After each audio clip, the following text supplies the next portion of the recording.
Salut à tous, j'espère que vous allez bien. Je reviens pour vous présenter mes lectures du mois d'août et septembre, peut-être un peu plus. Je verrai si j'ai assez de batterie. Donc c'est parti, en août, j'ai commencé le mois avec Le parfum des fraises sauvages de Angela Turkel, qui est donc une petite comédie qui se déroule en Angleterre. Pas d'énormes souvenirs, on suit Mary Preston, donc c'est une jeune fille qui va venir habiter pendant l'été dans une grande demeure où vivent toute une famille assez haute en couleur. La mère est complètement, est très gentille mais elle est un peu folle. Le grand frère n'arrive pas du tout à se poser, vagabonde un peu de ville en ville. Il y en a un qui donc est veuf et toute cette famille, ses tantes, je ne vais pas vous faire tous les personnages. C'était un bon moment de lecture assez sympa pour l'été, etc. Mais pas de grands souvenirs de ce livre, et même en le finissant je me suis dit que voilà, c'était une lecture sympa mais vraiment pas mémorable. J'ai trouvé le personnage principal au début un peu attachante, mais finalement elle m'a vraiment agacée. Donc elle tombe amoureuse du frère, le plus beau, qui est un célibataire endurci, qui fait un petit peu tourner le cœur de toutes les filles du village, etc. Voilà, donc ça m'a un peu agacée. Elle est très naïve et elle a pas énormément de force de caractère. Donc voilà, c'était divertissant parce que c'est vrai que c'est assez drôle. Le personnage de la mère est assez comique, etc. Mais voilà, sans plus. J'ai abandonné La Maison Jaune de Martin Gayford. Donc c'est un livre qui est un petit peu, qui est très documenté. C'est pas vraiment un roman, donc ça parle de l'histoire de Vincent Van Gogh et Paul Gauguin quand ils ont vécu pendant une partie de leur vie ensemble dans la Maison Jaune à Arles. Et donc on suit leur rencontre et ce moment de leur vie où ils ont vécu ensemble, comment est-ce qu'ils ont cohabité, comment ils se sont entraidés, comment ils ont été des rivaux, etc. Leurs conflits et tout ce pan de leur vie qui ont été superposés, que je ne connaissais pas du tout. C'est des peintres que j'aime bien, donc voilà, j'étais assez intriguée. En plus on parlait de ça comme voilà, une ambiance assez pesante parce que c'est dans cette petite maison où ils vont rester enfermés et finalement un petit peu tous leurs conflits vont ressortir. Enfin voilà, j'avais assez hâte de lire ce livre mais j'ai été très déçue. C'est raconté de manière très froide, très objective, donc vraiment les faits nous sont ramenés, nous sont rapportés. Il fait ça, il fait ci, la maison est comme ça, et donc elle est décrite très précisément. J'ai pas du tout aimé voilà, comment c'était écrit, comment c'était raconté. Ça faisait un peu comme un documentaire finalement, ce qui n'est pas une mauvaise chose en soi, mais c'est pas du tout ce que je recherchais. C'est pas un sujet qui m'intéresse assez pour pouvoir lire un livre qui n'est pas une fiction dessus. Voilà, on n'avait pas du tout le sentiment des personnages quand ils se rencontraient. On n'avait pas leur ressenti, ce qu'ils pensaient l'un de l'autre. C'était vraiment trop froid et dénué de sentiments pour moi, trop factuel. Donc j'ai pas continué, voilà, j'ai pas insisté. J'avais même du mal à le lire, vraiment c'était pas fluide du tout. Donc ça ne m'a pas plu, mais voilà, si c'est un sujet qui vous intéresse vraiment plus profondément, peut-être que ça vous plaira. Mais pour quelqu'un qui est un peu novice en la matière comme moi et qui voilà, voulait voir un peu par curiosité, je ne vous le conseille pas. J'ai lu ensuite La colère de Quartier Aman de Mina Kandezami, qui est un roman hyper particulier. Vraiment, j'avais jamais lu de livre comme ça.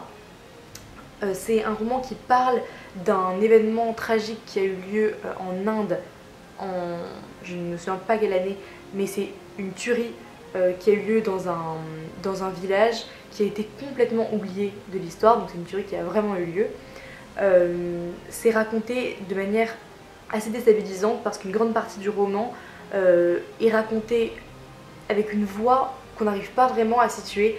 Et il me semble par le résumé que cette voix c'est en fait la voix d'une déesse et qui parle un petit peu d'un point de vue extérieur à la tuerie et qui parle de cette tuerie, qui la juge, etc. C'est assez bizarre et le début du roman est assez bizarre parce que c'est vrai que le personnage, le narrateur, la narratrice s'adresse au lecteur, l'interpelle, lui pose des questions, enfin le fait vraiment rentrer et cherche en fait finalement à le faire réagir, parce que c'est vraiment ça, elle l'interpelle, elle lui parle. C'est pas du tout un événement qui est raconté de manière très froide et extérieure. Vraiment, elle cherche à réveiller chez le lecteur des sentiments, à l'indigner, à lui montrer toute la monstruosité de l'acte qui a été commis, parce que c'est une injustice horrible, vraiment. C'est raconté donc du point de vue de cette déesse entre guillemets, mais également du point de vue de personnes qui étaient victimes de la tuerie. Et c'est vraiment quelque chose d'horrible. Des gens qui étaient totalement innocents se sont fait massacrer. C'est vrai qu'il y a un ton qui est utilisé au début du roman qui est presque comique, ironique, sarcastique, qui peut un peu détonner avec le sujet dont on parle, parce que c'est un sujet qui est très grave. Et encore une fois, je pense que ce genre de livre, c'est vraiment un livre qui a une chance, pas une chance sur deux, mais soit ça passe, soit ça casse. Moi j'ai adoré, vraiment, j'ai vraiment beaucoup aimé que l'auteur prenne autant de risques, parce que c'est un peu dur à expliquer. Il faudrait que... Enfin, n'hésitez pas à aller voir d'ailleurs le petit article que j'ai écrit dessus. J'ai mis des extraits pour un peu... J'ai essayé d'illustrer ce qui est dur à expliquer. C'est une voix qui est pleine de colère, parce qu'elle aurait pu choisir de raconter cet événement avec énormément d'objectivité, avec des faits précis pour convaincre et de mettre à part toute émotion, mais vraiment elle utilise une voix qui est écrasée, qui est rongée par la colère et l'indignation, et finalement c'est les sentiments que cet événement nous évoque. Mais c'est vrai que c'est une manière de raconter des événements qui n'est pas vraiment utilisée, parce qu'on a tendance à privilégier quand même une voix qui est plus neutre, qui est plus posée, parce que c'est vrai que pour convaincre, c'est pas forcément toujours un bon choix d'utiliser le trop plein de sentiments, le trop plein de colère, etc. Mais ici j'ai trouvé ça vraiment très bien utilisé. J'ai été vraiment indignée en lisant ces pages, et j'ai été très contente d'apprendre à connaître un peu plus ce pays, et au moins d'avoir conscience de ce qui s'est passé, voilà, et qui a été vraiment oublié dans le reste du monde, j'ai l'impression. Donc je vous invite à le lire, même pour l'expérience de lecture qui est assez extraordinaire, qui est vraiment unique. Je vous le conseille. Ensuite, j'ai lu Des souris et des hommes de John Steinbeck, qui est donc un grand classique. On suit l'histoire de Lenny et le deuxième s'appelle George. Donc c'est un duo extrêmement improbable. Donc c'est un petit gars très malin et un grand un petit peu bête. Enfin voilà, il est pas très intelligent, mais il a bon cœur. Ce petit duo va se retrouver sur les routes à chercher un travail dans une ferme, et ils vont se faire embaucher. L'histoire en elle-même n'est pas du tout l'intérêt principal du livre, je trouve. C'est écrit de manière très simple, peut-être un peu trop au début. Donc au début j'avais un peu du mal à comprendre pourquoi est-ce que cet auteur était autant encensé, mais avec des mots très simples et vraiment très rapidement. L'auteur arrive à nous raconter cette histoire d'amitié entre ces deux personnages, parce que voilà, les deux n'ont pas vraiment de but, n'ont pas vraiment d'endroit où aller, ils n'ont pas de maison, ils n'ont pas d'argent, mais ils caressent ce rêve de vivre comme des rentiers, de vivre à deux, de posséder leur propre ferme, de s'occuper de leur maison comme ils le souhaitent, d'être libres. Et c'est vraiment leur rêve, et ils sont pleins d'espoir, et ils arrivent dans cette ferme plein d'espoir. Il n'y a jamais des moments qui expliquent leur amitié, qui expliquent vraiment leur relation, mais dans la manière dont ils parlent aux autres, dans la manière dont ils viennent s'installer dans cette nouvelle ferme, les gens qu'ils rencontrent, etc. On devine l'espèce de lien absolument magnifique qui les lie, d'amitié, vraiment une amitié qui est désintéressée, qui est sans aucun doute, et qui est vraiment très belle. Et il y en a un qui protège l'autre, et j'ai trouvé ça vraiment très très beau, cette fin. Et bon, je ne vais pas en parler plus longuement parce que j'ai pas envie vraiment de vous gâcher le plaisir, mais c'est un livre que j'ai trouvé magnifique, qui m'a étonnamment, vraiment, je m'attendais pas à ça, mais qui m'a vraiment touchée, et qui prouve vraiment qu'il n'y a pas besoin de beaucoup de mots pour dire des très grandes choses. Et enfin, j'ai lu Baba Yaga de Toby Barlow, un livre dont j'attendais pas grand chose parce que j'en avais jamais entendu parler avant. Il est sorti d'ailleurs en août, donc c'est vraiment une nouveauté, qui est présenté comme un livre, vraiment c'est une aventure assez rocambolesque à Paris en 1959. Donc ça commence avec la découverte d'un homme empalé dans une rue de Paris, dans une position vraiment très improbable. Un policier qui se retrouve transformé en puce, et il y a une histoire de sorcières, on sait qu'il y a des sorcières qui sont impliquées dans tout ça. J'essaye de pas trop vous en révéler sur l'histoire parce que c'est vraiment le centre du roman. Ça faisait très longtemps que j'avais pas lu de livre comme ça qui m'emporte dans une histoire pas du tout réaliste. Il y a des événements et des personnages qui se croisent, qui sont plus improbables les uns que les autres. Donc on a des espions russes, un homme de la CIA qui arrive dans tout ça, qui sait pas trop où il en est, il va se retrouver embarqué dans cette histoire avec des sorcières, des conflits entre les États-Unis et la Russie, etc. Et vraiment, ça se voit à mon résumé, je pense que c'est très fourmillant d'action et d'intrigue. Il y a plusieurs intrigues qui se mêlent, des personnages, et donc ça parle aussi ces sorcières qui viennent de Russie. Il y a de la magie. J'ai pas envie de vous en parler plus que ça, vraiment je vous conseille de le lire. C'est étonnamment, enfin je dis étonnamment parce que c'est vrai que c'est pas le genre de livre dans lequel on s'attend à avoir une écriture particulière, mais c'est vraiment bien écrit. J'ai beaucoup aimé, ça laisse une place qui est quand même assez forte aux femmes. Vraiment ces sorcières pour moi évoquent plus qu'un simple mythe des sorcières russes, mais vraiment le pouvoir de ces femmes, elles sont fortes, elles sont indépendantes, et j'ai adoré. Voilà, j'ai trouvé ça un peu, voilà, c'est un peu féministe, c'est bien écrit, c'est intelligent vraiment, et en plus il y a plein de rebondissements. Donc voilà, si vous voulez une histoire qui bouge, qui vous emporte, je vous conseille Baba Yaga. Ensuite, pour mes lectures de septembre, j'ai lu 3 livres en septembre. J'ai commencé avec Le sous-sol de Dostoïevski qui m'a tenu en fait la moitié du mois.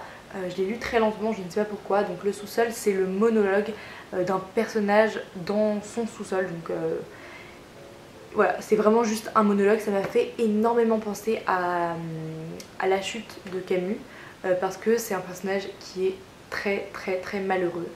Dans une première partie, il va vraiment faire une sorte d'introspection sur lui-même, sur sa vie, sur ce qu'il est, etc. Et dans la deuxième partie, il va évoquer un souvenir humiliant de sa vie, qui a un peu chamboulé ce qu'il est et qui l'a amené à se terrer dans ce sous-sol et à ne plus avoir de contact avec le reste de la société. C'est le genre de personnage que moi j'aime bien lire. C'est un personnage qui est détestable, qui n'aime personne, qui n'aime rien, qui méprise les plaisirs de la vie, qui est dépressif. Il est mauvais, il souffre, il se complaît dans sa souffrance. Voilà, j'ai pas grand chose de plus à dire parce que c'est un roman qui est quand même, enfin c'est même pas un roman, c'est vraiment une petite nouvelle qui est assez courte, mais j'ai trouvé ça très intéressant. Vraiment, c'est cet homme souterrain qui se ferme totalement au reste du monde, qui souffre et qui est mal et qui réagit face à sa souffrance de la pire manière qui soit. Vraiment, j'ai énormément aimé ce livre. Ensuite, j'ai lu Ishibumi, qui n'est pas un roman, donc c'est un livre assez particulier.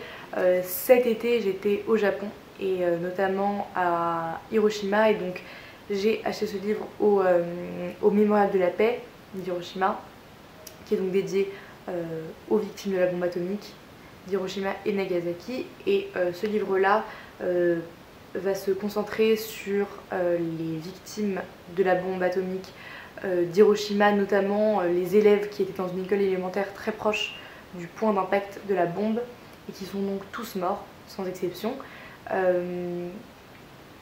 Et ensuite, de manière très froide et vraiment comme un documentaire, presque comme un rapport, ce qui s'est passé entre une semaine avant la bombe et un peu après, donc tout ce qui touche à ces garçons et ces filles qui étaient dans cette école primaire.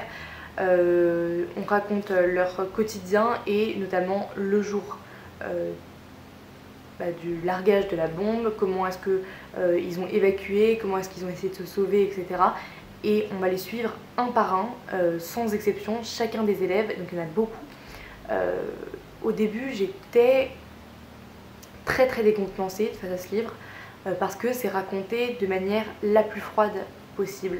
Il n'y a aucun sentiment qui est mis, on parle pas des pensées des enfants, juste c'est vraiment ce qu'ils font, comment est-ce qu'ils ont essayé de s'enfuir, comment est-ce qu'ils ont été blessés, etc.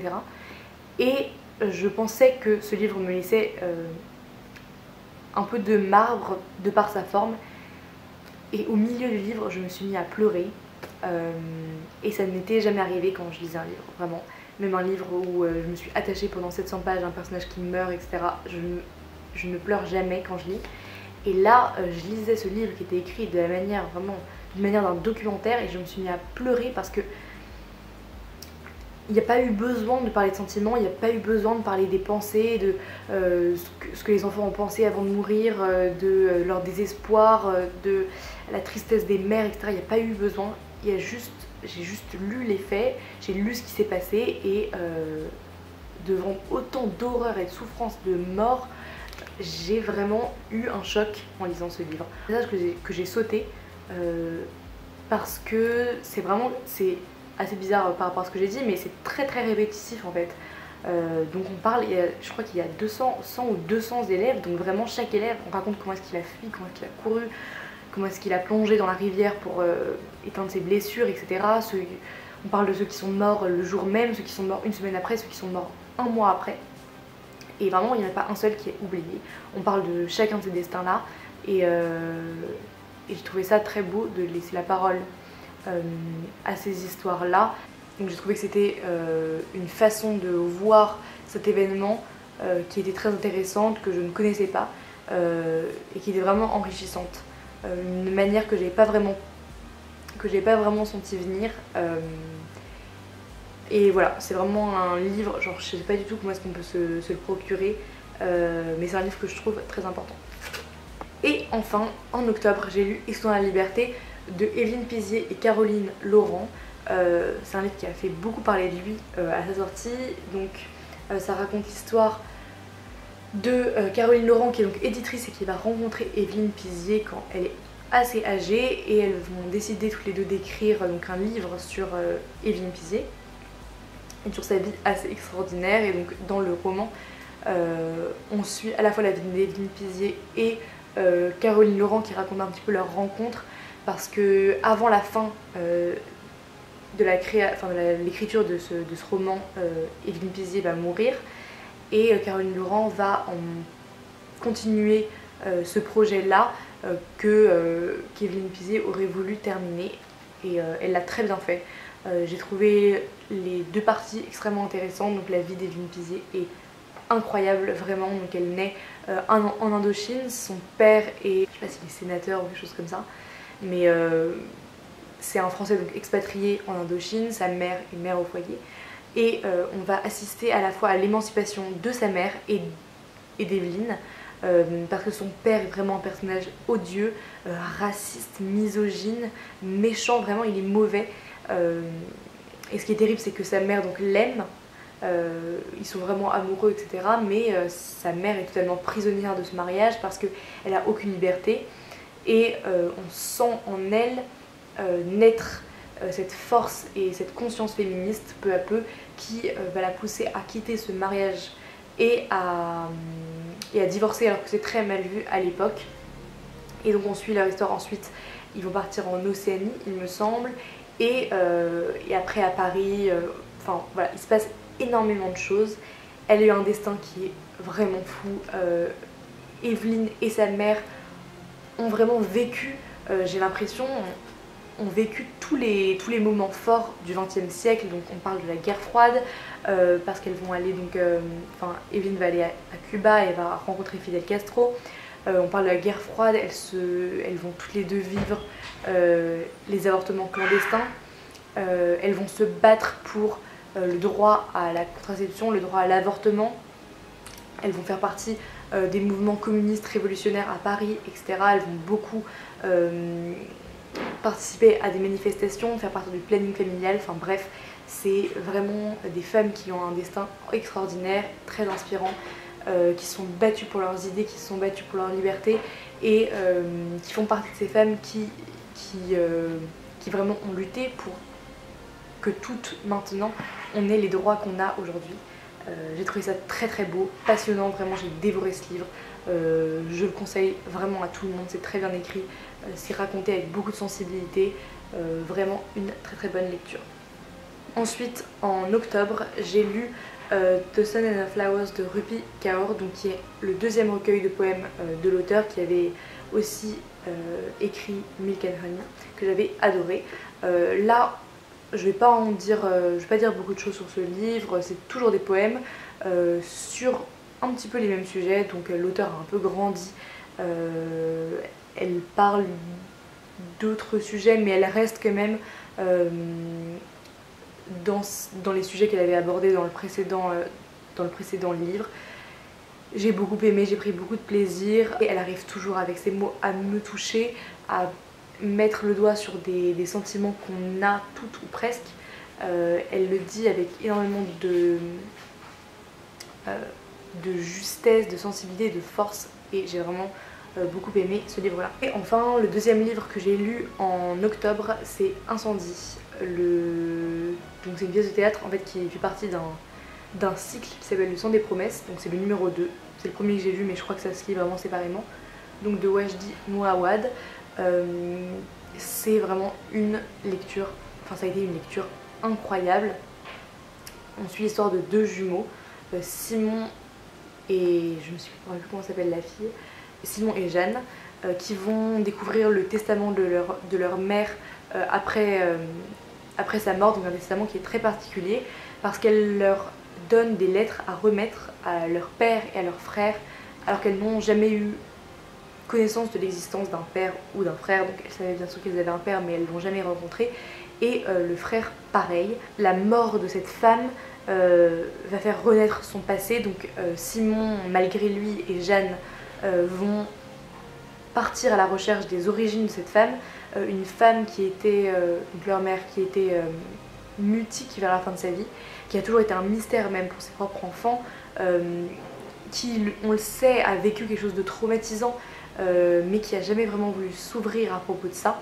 Et cet événement, donc sa mort et la découverte de ce testament, va faire ressurgir son passé, et donc on va voir en même temps, donc ce qui était vraiment très ingénieux et que j'adorerais voir sur scène, c'est qu'on va voir dans une même scène, donc en parallèle, enfin vraiment au même moment, l'histoire de Simon et Jeanne qui partent à la recherche de leurs origines finalement, et également le passé de la mère, donc Nawal, quand elle était jeune, et vraiment ce qu'elle a caché et ce qui a rongé sa vie jusqu'à sa mort.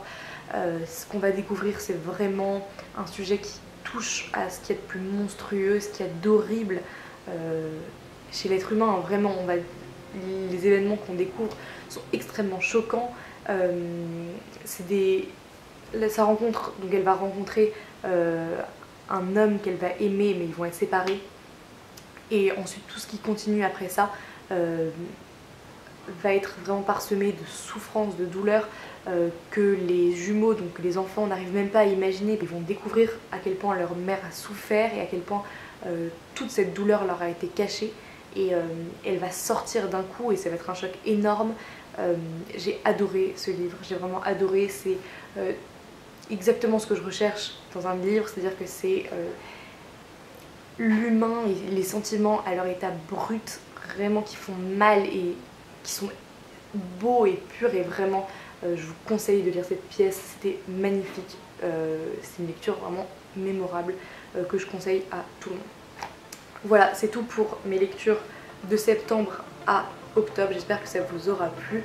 Je vous retrouve tout de suite dans une prochaine vidéo. Bye!